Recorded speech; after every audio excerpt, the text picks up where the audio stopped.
Olá, cursistas! Sejam todos bem-vindos à nossa segunda aula da disciplina Psicologia das Relações Humanas. Primeiramente, é um prazer estar aqui com vocês e desejo a todos bons estudos e um aprendizado satisfatório. Hoje vou apresentar para vocês os processos de interação e os modelos mentais que podemos identificar e utilizar nos ambientes organizacionais. Os ambientes organizacionais mudaram muito desde a época da Revolução Industrial.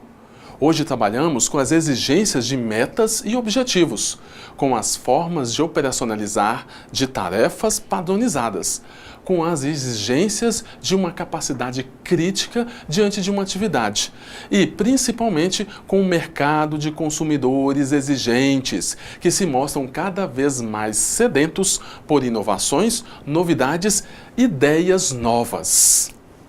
Talvez hoje o mais difícil é conciliar as tarefas complexas do trabalho com a necessidade e exigências pessoais de satisfação e de prazer.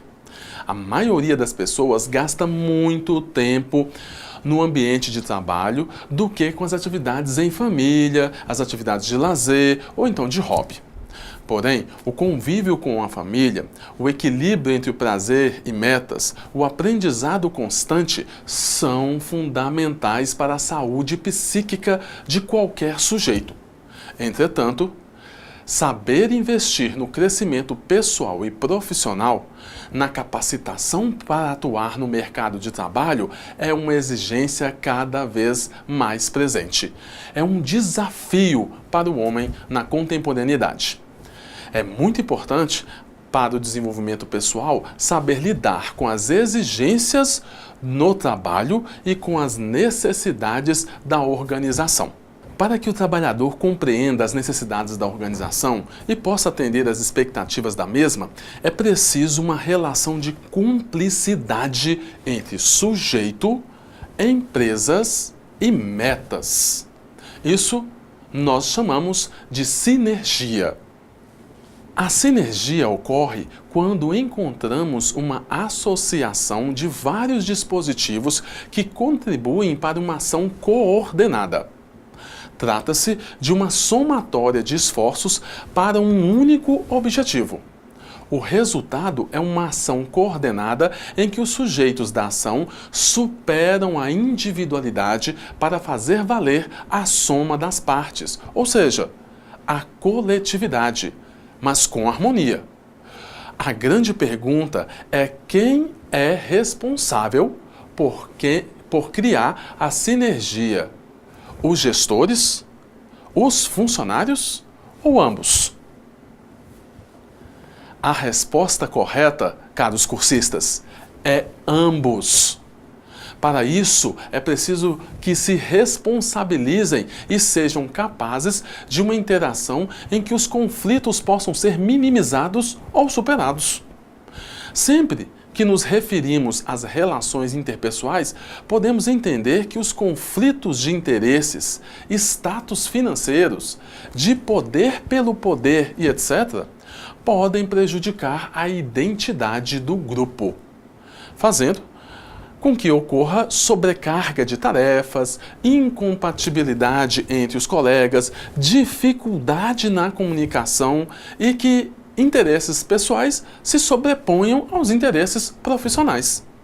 Assim, acaba por gerar um desconforto no clima organizacional, conflitos na interação e uma impossibilidade de existir a sinergia. Clima organizacional. O clima organizacional pode ser entendido como a forma com que um funcionário percebe a organização em que trabalha. Podemos ir além e afirmar que ele é um conjunto de sentimentos e conceitos partilhado pelos funcionários de uma determinada empresa e que pode influenciar a motivação e a satisfação pelo trabalho, de maneira positiva ou então de maneira negativa. Cada organização possui um clima organizacional diferente. Ou seja, cada uma possui uma atmosfera psicológica que as suas características se fazem de maneira diferente. Esse clima pode se referir a uma empresa inteira, a somente uma das fábricas da empresa ou a um ambiente de um determinado departamento. A dificuldade em se determinar o clima organizacional está no fato de ele ser algo muito subjetivo e só percebido de forma diferente por diferentes pessoas. Por exemplo, o que um funcionário acredita ser algo motivador e estimulante pode ser encarado por outro funcionário como sendo totalmente desestimulante e desmotivador. E essas várias interpretações podem gerar conflitos de ordem pessoal e organizacional. Entendemos que os conflitos apresentam diferentes níveis. E esses diferentes níveis se resumem a 4. Vamos a eles. O primeiro chamamos de intrapessoal. São as dificuldades pessoais que interferem na relação com os outros. O segundo nós chamamos de interpessoal. Trata-se do desacordo com outras pessoas decorrente de divergências que foram ali alimentadas no ambiente. Já o terceiro nós chamamos de interorganizacional. É a rivalidade ou concorrência entre as empresas e seus fornecedores, clientes e o mercado de atuação. A quarta e tão importante nós chamamos de intraorganizacional. É a rivalidade ou concorrência entre a empresa e suas filiais. As relações pessoais nas empresas podem desencadear algumas situações de desorganização e desavença, principalmente quando temos diferentes níveis hierárquicos e uma dominação de um conflito vertical.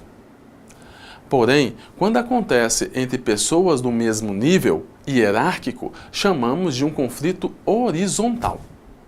Dessa forma, sempre tivemos a ideia de que os conflitos são negativos e acabam por influenciar as relações da empresa e entre as pessoas, causando prejuízos ao clima organizacional e tirando o foco dos funcionários das metas e objetivos previamente definidos. Moscovici apresenta 4 formas de lidar com o conflito. São elas.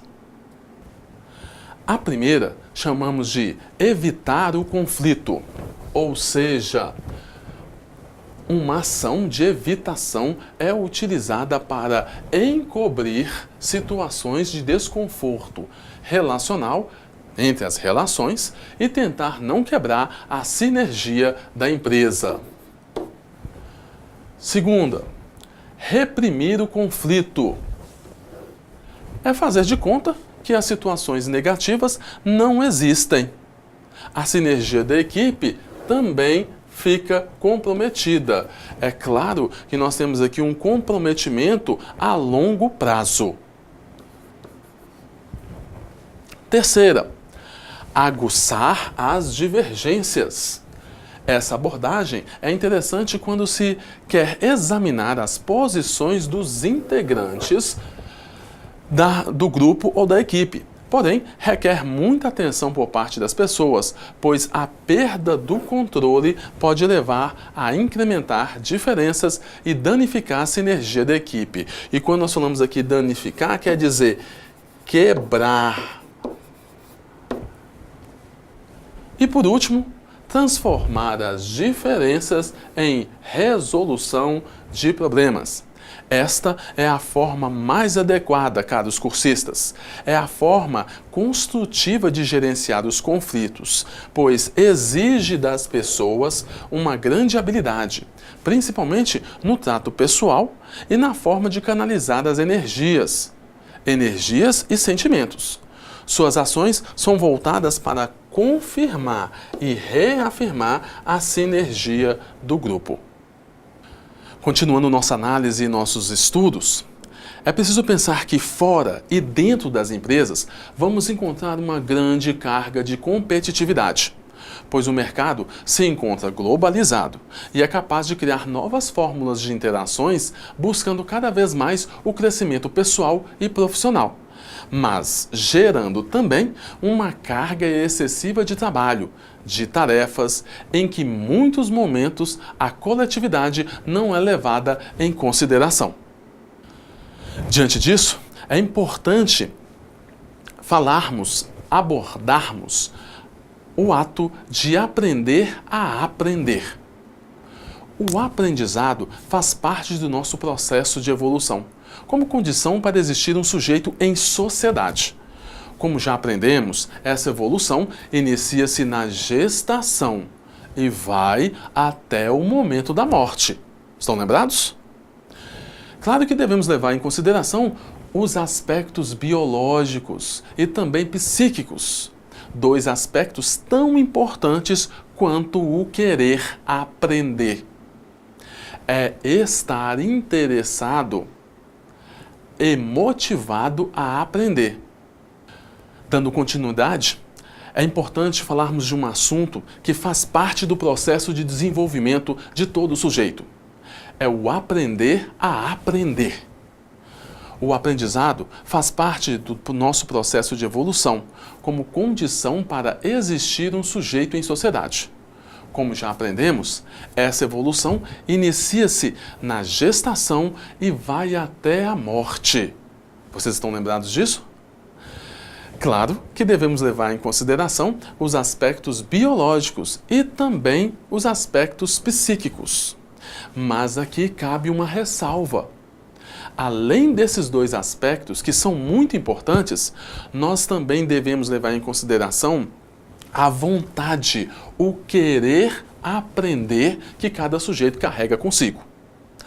Isso significa que é estar interessado e motivado a aprender.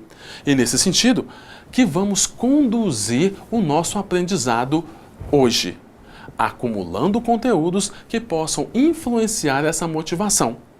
E, principalmente, fomentar o interesse no aprimorar cada vez mais o nosso processo de desenvolvimento. O processo de aprendizagem. Bem, desde a gestação, começa o processo de aprendizagem do indivíduo, ou seja, esse processo acontece em uma parte biológica e outra parte na psique. Trata-se de uma relação de maturação biológica e neurológica. A interação entre o sistema sensório-perceptivo, como audição, tato, paladar e olfato, que se completam com o interesse da criança pelo que a rodeia, o que podemos entender como estímulos para que a criança alcance os estágios de evolução e de desenvolvimento. Desde o mais simples até o mais complexo. E dessa forma, a criança garante o aprender através da interação, da repetição e também da adaptação às mudanças em si, no próprio corpo e no meio que está ali disponível para ela. A mediação desse processo é condição fundamental para o crescimento e desenvolvimento do sujeito. Nas últimas décadas, as empresas passaram por muitas mudanças, principalmente as que envolvem tecnologia, equipamentos, e também apresentaram mudanças na forma de se relacionar e de produzir, exigindo capacitação e desenvolvimento das pessoas para essa nova realidade dos processos produtivos e da prestação de serviço. Acredita-se que as empresas, as equipes e as pessoas devem buscar a mudança da mentalidade na forma de pensar e agir. Assim, garantem um melhor resultado na cumplicidade dos processos de produção. Seguindo essa lógica, podemos pensar que não só as pessoas precisam aprender a aprender. As organizações também precisam estar dispostas a aprender. Com isso, tem a possibilidade de ganhar experiência suficiente para tomar decisões assertivas nas estratégias e no processo de crescimento, ou seja, no espaço para ganhar o mercado. Empresa aprendiz. Podemos pensar que são empresas que buscam cada dia mais se tornarem competitivas no mercado de trabalho. E para isso, precisam investir na qualificação do saber. Trata-se do domínio da linguagem técnica, do domínio das experiências, dos instrumentos e das ferramentas, mas também da maneira certa de se comunicar e de se interagir, fazendo assim com que a empresa seja muito mais eficiente. Uma empresa aprendiz é caracterizada por ser uma organização a qual a capacidade de criar resultados estimulam as pessoas a buscarem novos padrões e metas, aprendendo continuamente, tanto a empresa quanto as pessoas. As empresas, na maioria das vezes, cometem o erro de acreditar que a mudança em um único ponto não causará impacto na amplitude da mesma. É preciso pensar que qualquer mudança pode interferir na sinergia ou então até provocar uma inércia individual ou de setor, o que pode ameaçar diretamente esse grupo organizacional. Aprender faz parte da condição humana. O aprendizado mais eficiente acontece através da experiência direta do sujeito, interagindo com o meio, observando suas habilidades e aptidões, direcionando de forma adequada para alcançar os objetivos propostos. O mais importante para uma empresa é que se torne aprendiz buscando o comprometimento e a capacidade de inovação de seus colaboradores, tendo uma visão social, uma visão voltada não só para as máquinas, mas também para o capital humano. Capital humano são as pessoas. Dessa forma, as aspirações ou sonhos, as metas e objetivos vão ser incorporadas pelas pessoas que dividem o mesmo objetivo de crescimento e desenvolvimento na empresa. Senge sinaliza que o processo deve acontecer de forma descendente, ou seja, muito importante isso, as mudanças devem surgir e devem ser estimuladas a partir da cúpula organizacional, a fim de que os funcionários possam visualizar e sentir as alterações que de fato ocorreram. Assim, a credibilidade da empresa cresce e, consequentemente, influencia positivamente na mudança de seus colaboradores, todos se posicionando de uma forma a aprender a aprender. Modelos mentais e domínios pessoais. Aprender a aprender contribui para o crescimento pessoal e organizacional, mas vale também discutir o foco inicial, que são os modelos que possibilitam este crescimento. Para isso, fazemos uso de um conceito muito importante, encontrado no livro de Peter Senge, chamado de A Quinta Disciplina. O que seria essa quinta disciplina?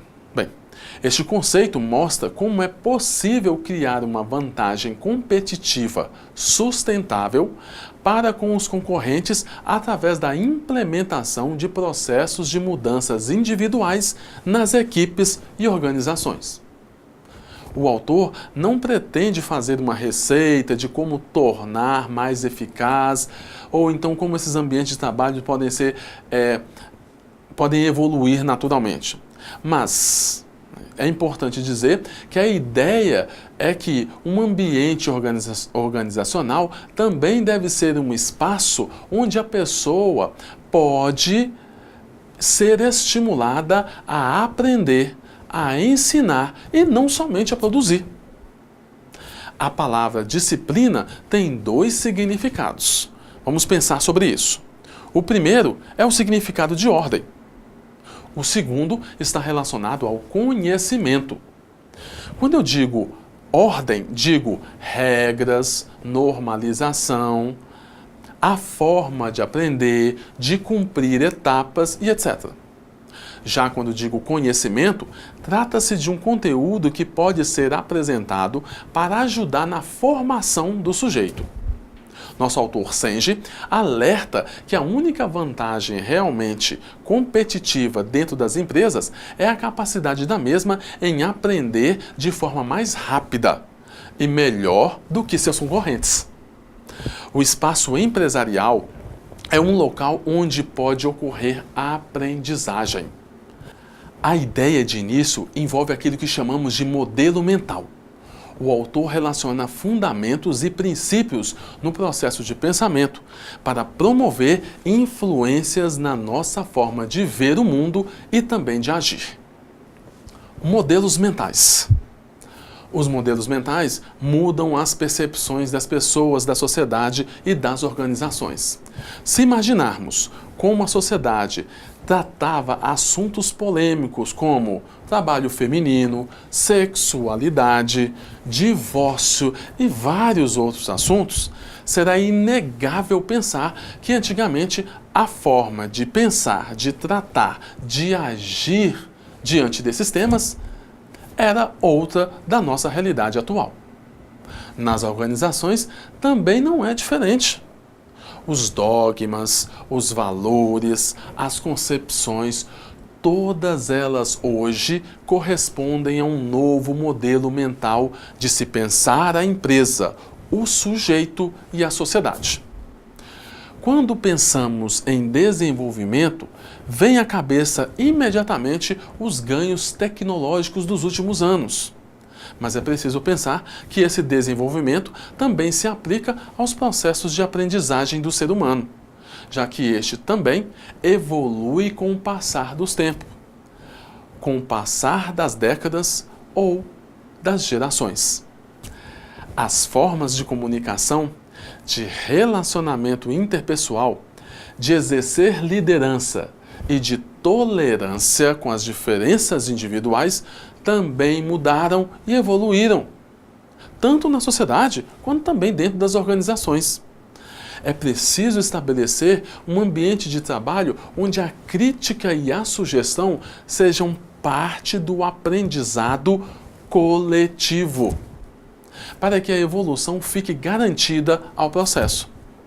As divergências são importantes para motivar as pessoas na superação dos conflitos e principalmente para desenvolver a arte do diálogo. É claro que precisamos entender essa importância intermediados pelos processos de aprendizagem que são importantes para construir um ambiente de desenvolvimento individual e coletivo. O clima organizacional ultrapassa as paredes da empresa e leva em consideração as relações internas e externas. Leva também em consideração os processos de aprendizagem e a sinergia das equipes. A proposta da quinta disciplina é que a mudança não seja vista como algo negativo, e sim como forma de estimular o comportamento e a interação das pessoas dentro das organizações. Domínios pessoais.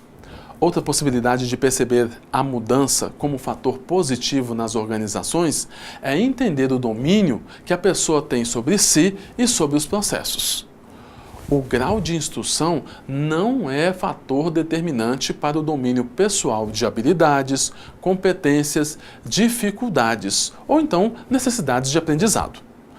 A cultura não se forma simplesmente dentro das universidades.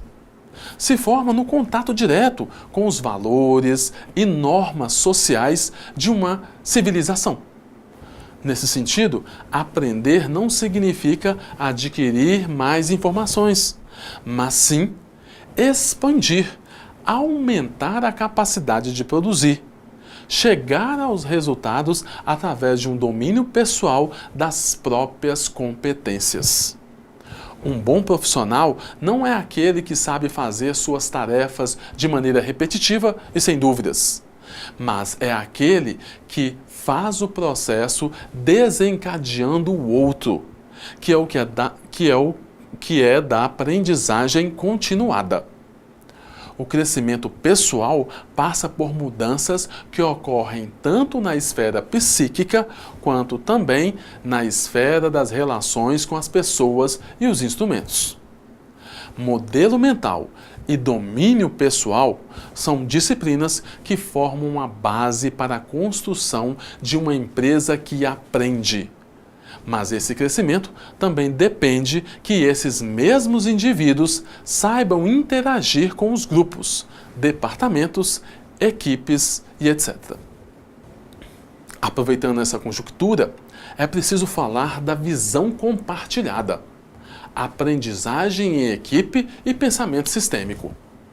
As pessoas dentro das organizações formais que têm uma atividade de trabalho isolada dificilmente trabalham sozinhas. Há sempre uma hierarquia, uma chefia, clientes, fornecedores. Toda organização tem missão, visão e valores. A preocupação com as metas é algo constante. Mas durante o processo para atingir essas metas, podem ocorrer falhas na comunicação. A organização aprendiz precisa desenvolver em todos os níveis organizacionais a noção de coletividade, de visão compartilhada. Para isso, se faz necessário estabelecer objetivos comuns, criar um senso de compromisso e comprometimento de toda a equipe com a organização. É necessário flexibilizar ideias e comportamentos para que o consenso e a coletividade prevaleçam. Fazendo uso dos conceitos de evolução do ser humano, encontramos Charles Darwin, naturalista britânico, que busca explicar a origem das espécies através de uma teoria fundamentada na competição, em que a força do mais forte prevalece sobre os demais.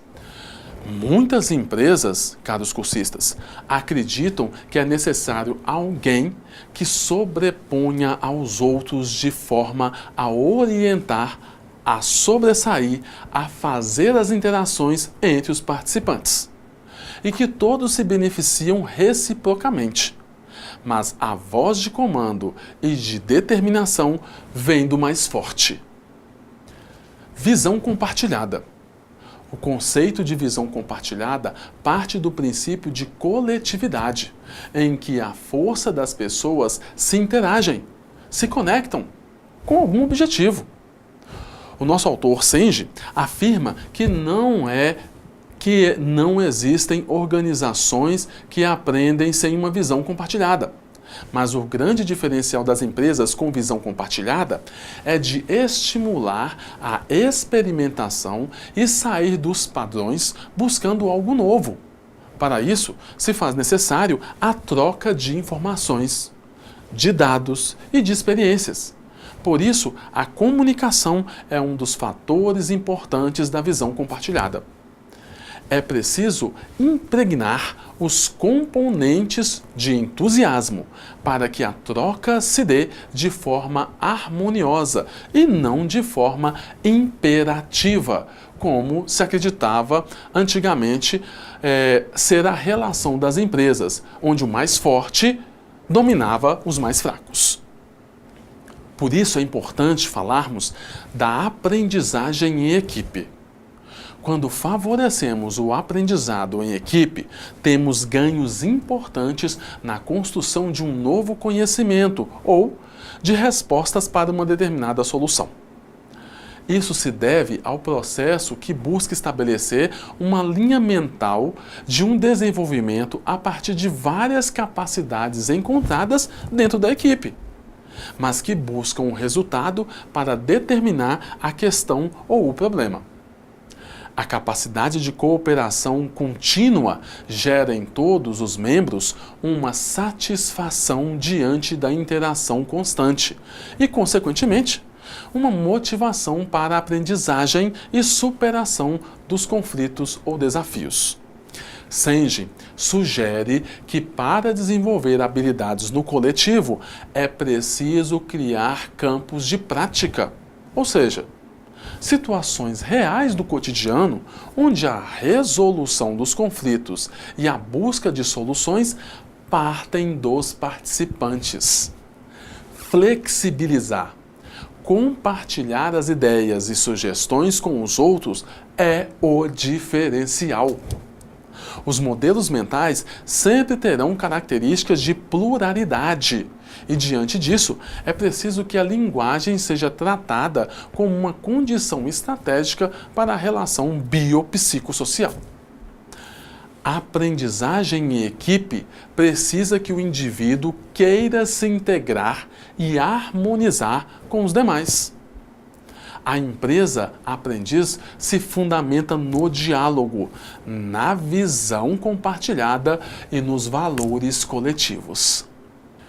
E não poderia deixar de falar do pensamento sistêmico. O pensamento sistêmico visa um pensamento em que o conjunto de conhecimentos favorecem ou permitem estabelecer padrões que precisam modificar efetivamente. Ou seja, o pensamento sistêmico visa a interação de toda a empresa. As empresas são constituídas de pessoas, e essas pessoas trazem consigo habilidades e características, e também concepções sobre política, dinheiro, religião e etc. Vários assuntos. Pensar as estruturas de uma organização é pensar em ambientes de trabalho em que esses fatores pessoais são compartilhados com a coletividade. Pois o sujeito que está na organização é um sujeito que vive fora da organização também. Saber lidar com esses fatores pessoais e passionais que o sujeito apresenta, como religião e política, é muito importante para que o ambiente interno da empresa não seja influenciado por essas questões, por outros valores, por outros pensamentos que denominamos de externos. A empresa aprendiz busca interagir com seus funcionários sem deixar de investir e saber dos acontecimentos na sociedade, tanto acontecimentos na área da política como, por exemplo, na área da economia, com a premissa de que ninguém está sozinho e que o desenvolvimento se faz pela visão compartilhada. Considerações sobre a visão compartilhada e a interação empresa e colaborador. Como já aprendemos, a visão compartilhada é essencial para a organização que aprende, pois fornece o foco e a energia para a aprendizagem. Essa aprendizagem, dentro da visão compartilhada, pode ser entendida de duas formas. Vamos a elas. A aprendizagem adaptativa. Ela é possível sem uma visão compartilhada. Já a aprendizagem generativa só ocorre quando as pessoas estão lutando para alcançar um objetivo de profunda importância para elas. Na verdade, a ideia da aprendizagem generativa é expandir sua habilidade para criar. Será aparentemente abstrata e sem significado até as pessoas se sentirem entusiasmadas em relação a uma visão que realmente desejam realizar. Não existe organizações que aprendem sem uma visão compartilhada, sem um impulso em direção a uma meta que as pessoas realmente desejam realizar. As forças que apoiam o status, que podem ser avassaladoras, que buscam realização de um sonho ou então de um objetivo, devem estar presentes. A visão estabelece uma meta abrangente. A superioridade da meta estimula novas formas de pensar e agir. Uma visão compartilhada também provê um leme para manter o processo de aprendizagem em curso, quando o estresse se desenvolve. Com uma visão compartilhada, estamos mais propensos a expor nossas ideias, desistir de exposições extremadas, arraigadas, individualizadas e reconhecer as dificuldades pessoais como também algo que deve ser superado e que vai ajudar no desenvolvimento da organização. Então, a liderança tem que ser pensada de outra forma. Não mais como impositiva e determinadora. Isso em uma empresa, em órgãos públicos, em instituições não governamentais, deve ser levado a sério. Um processo de liderança é comum a qualquer tipo de instituição, mas apresenta diferenças que variam conforme o tamanho das empresas, o tipo de serviço e o tipo de relação com a sociedade. Para que o seu gestor obtenha cada vez mais sucesso e, consequentemente, resultados, é importante ter uma equipe eficiente e integrada. A aproximação entre o líder e seus subordinados é uma das bases de uma boa liderança. 5 são as orientações sobre uma boa relação entre líder e funcionário. Primeira, conheça bem a sua equipe como um todo e individualmente. Se o chefe não conhece bem a dinâmica da própria equipe, de cada integrante, ele não vai conseguir fazer uma boa gestão. Segunda, seja participativo. É importante que o líder participe da rotina da empresa, participe dos processos, que esteja presente. Terceira, saiba o grau de maturidade de cada um. Assim, o líder vai ter uma consciência da autonomia e da iniciativa de cada um dos integrantes da equipe. Quarta, tome iniciativas que inspirem o coletivo. Comece por você, faça as coisas acontecerem, seja o exemplo dentro da empresa. O gestor deve ser um gestor participativo, interessado e que provoque reflexões para superar os desafios. 5 são as orientações sobre uma boa relação entre líder e funcionários.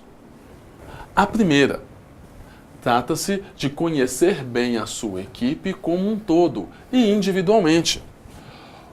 O chefe que não conhece bem a dinâmica de funcionamento da própria equipe e seus integrantes não vai conseguir fazer uma boa gestão.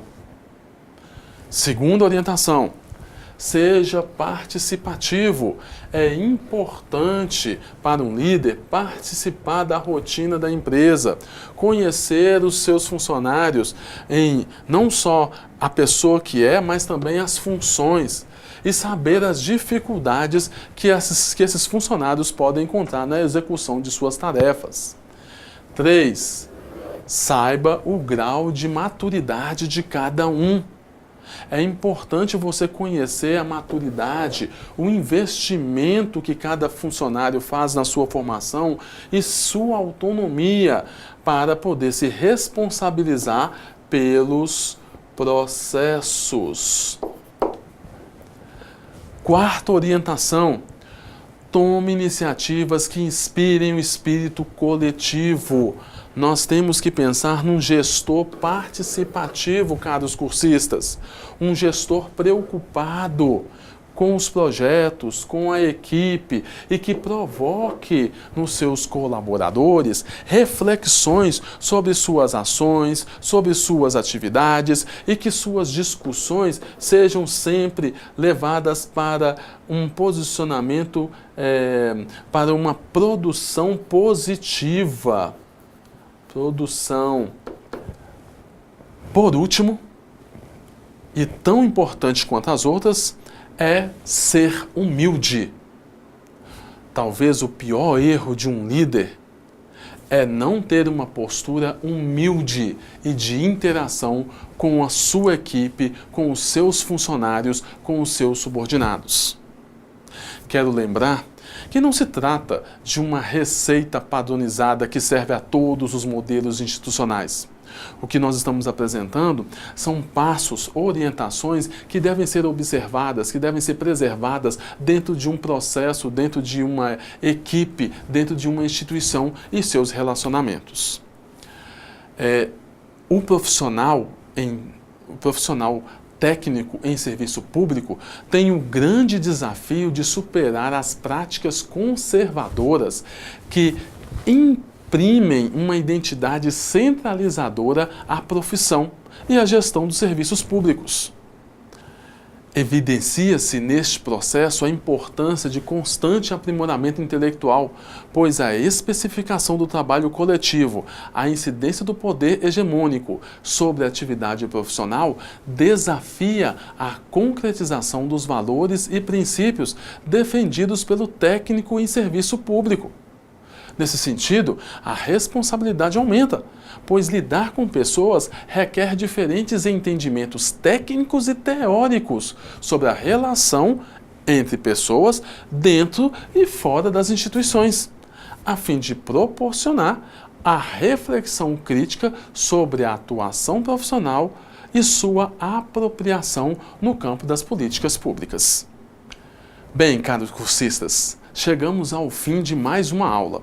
Gostaria de agradecer o empenho, o esforço, a dedicação e o investimento que vocês estão fazendo na formação pessoal, que nós temos muito a ganhar como sociedade, como sujeitos, como famílias. Fica para vocês a motivação para estudarem, para fazerem a leitura da apostila e para utilizarem os fóruns para tirarem suas dúvidas. Meu muito obrigado e até a próxima aula.